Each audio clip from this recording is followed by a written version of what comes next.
So I was watching a documentary recently about the life of Sidney Poitier, a brilliant actor who literally changed the landscape of acting and how our society, American society, views race and in popular culture. And he died recently, and in one of his last interviews, it looked like it was, because I think he was 90 something. He had this last quote that I stopped and I had to capture, and I'm going to read it for a second because I want to get it right. He says, "And when I die, I will not be afraid of having lived." And to see this man who knew he was going to die soon say that, it just hit me that even though as human beings we have this intense fear of death, this ending, what happens next, what's the point? Really, the real fear is not the fear of death, but the fear of life, the fear of not having lived, of not being fulfilled, of not,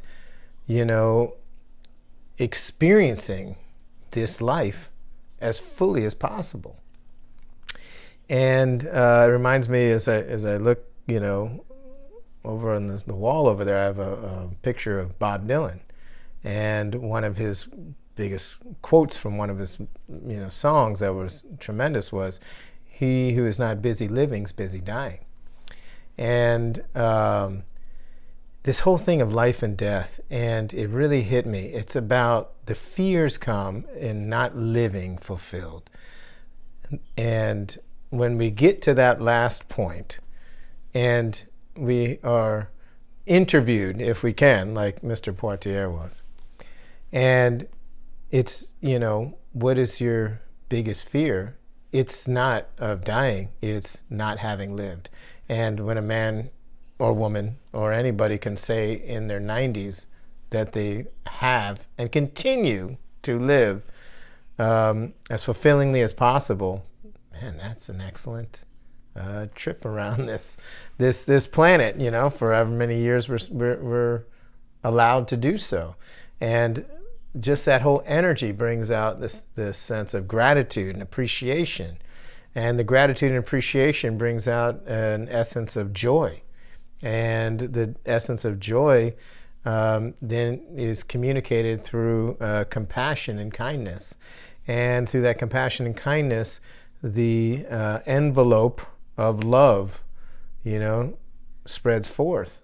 And, it takes something that starts as, this kind of nihilistic viewpoint of what's the point, and opens it up by what's not the point. He who has lived and who is living has nothing to fear.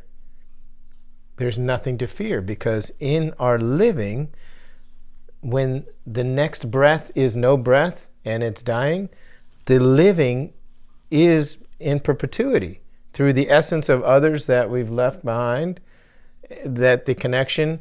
When you go to a funeral, all they talk about is how this person made them feel happy, or brought them out of sadness, or were so generous and kind and considerate. That's all I've ever heard at any funeral, is not, how much money they had or what they did or who they conquered or whatever.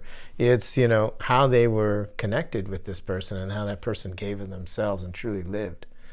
And so that goes into perpetuity. So that is beyond death.